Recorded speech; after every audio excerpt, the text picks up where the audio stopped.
Papo de Criminalista, o seu Instagram, o seu YouTube, o seu Facebook da advocacia criminal. Aqui é o ponto de encontro dos advogados criminalistas. Aqui os papistas se reúnem para falar do direito. Falando em direito, o ministro Rogério Schitti, do Superior Tribunal de Justiça, deu uma entrevista, aliás, entrevista não, ele participou de um webinário com o Toron, com o ministro Gilmar Mendes e mais alguns advogados. E o doutor Schitti botou o dedo na ferida, tocou num ponto importantíssimo, que é a forma de atuação do Tribunal de Justiça do Estado de São Paulo, o nosso tribunal. Esse tribunal é nosso, é meu como advogado, dos desembargadores como magistrados, dos membros do Ministério Público, da população, do jurisdicionado. Acho curioso quando alguém fala, o tribunal, o nosso, se referindo a uma determinada profissão do direito, está errado. Nós todos somos o tribunal. O advogado é indispensável à administração da justiça. Nós somos o tribunal. Então, ele botou o dedo na ferida e, mais uma vez, deu um puxão de orelha no Tribunal de São Paulo. Não que todos mereçam, obviamente que não. Não se pode generalizar. Ainda temos juízes em São Paulo, ainda temos desembargadores em São Paulo, sem dúvida nenhuma. E isto provocou uma reação do tribunal. O ministro Schitti falou da questão do não cumprimento de súmulas pelo Tribunal de Justiça de São Paulo. Eu digo, aí ele generalizou, mas algumas câmaras criminais não cumprem as súmulas, nem do STJ, nem do STF.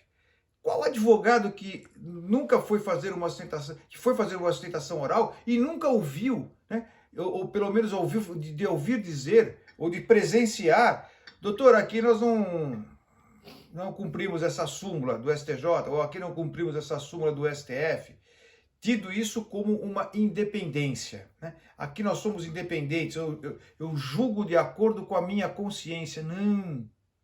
Não. Entre o direito e a consciência, nós precisamos de critérios. Tem que julgar de acordo com o direito, não com a consciência. Esta questão do moral e do direito está acabando com a justiça nesse país, porque vira uma justiça de ocasião, uma justiça casuística. Para um pode, para o outro não pode. Nós temos que pôr um ponto final nisso. É fácil? Não é fácil. Vai acabar? Não sei. Provavelmente não. Mas nós temos que diminuir isto ao máximo possível. Esse solipsismo. Voto assim porque entendo assim. E o direito? Fica onde nisso tudo? Mas então, o doutor desembargador, que é o presidente da seção criminal, doutor Guilherme Streng, aliás, um excelente magistrado. Quem já ouviu aquele vídeo sobre a sustentação oral e o cego de Jericó, foi na Câmara do doutor Streng, e ele fazia parte da turma julgadora, foi um dos julgadores naquele caso. Então, é um magistrado de carreira, um magistrado compenetrado, um homem competente, deu uma resposta ao ministro Schitti. E eu separei aqui um trecho que é muito importante e mostra aonde nasce o problema. A gênese do problema é esse aqui. Diz o ministro, ou do desembargador, o seguinte: é preciso ressaltar que os juízes desembargadores que integram o Egrégio Tribunal de Justiça de São Paulo desempenham suas funções com liberdade e independência. Tem que ser. Mas esta liberdade e independência tem uma guia mestra. É o direito. A jurisprudência é importante, mas a jurisprudência não dita o direito. O direito é que dita a jurisprudência. É o contrário. E nós estamos vivendo este momento da jurisprudência. É assim porque é assim.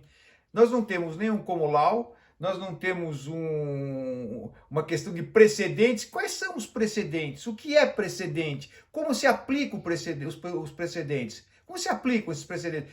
Vamos prestar atenção nos julgamentos para nós entendermos o que são os precedentes e como eles são aplicados, se isso realmente acontece na prática no judiciário brasileiro e principalmente no judiciário paulista. E diz o seguinte: prestam a jurisdição criminal com estrito respeito às leis e consequencialismo. Não pode, o consequencialismo, ele é a antítese do direito. Aí, o primeiro busilis, como diria o Lênio Streck, é o primeiro busilis, consequencialismo. O magistrado não pode julgar desta maneira.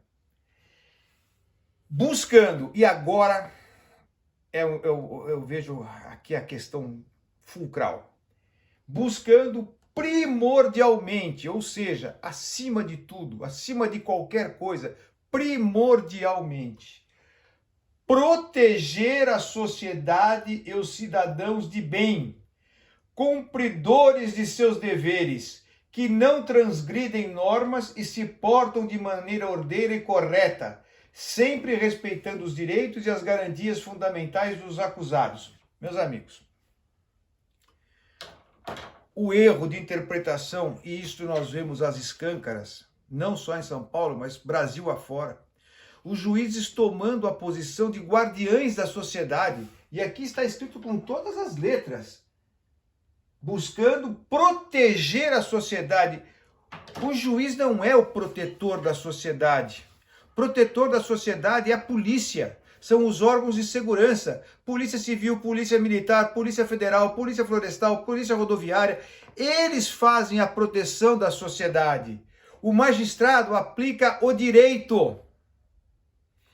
Não é simplesmente aplicar a lei, e isto é uma diferenciação. Eu até eu sugiro aos queridos amigos que leiam 2 livros do Lênio Streck que são fantásticos. Juiz não é Deus.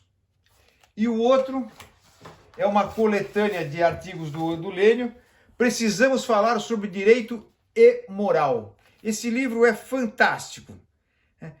E eu sugiro, se vocês me permitirem, ler um pequeníssimo trecho. Ele diz o seguinte: juízes devem julgar por princípio e não por moral ou política ou por análise econômica. Não é a sua função.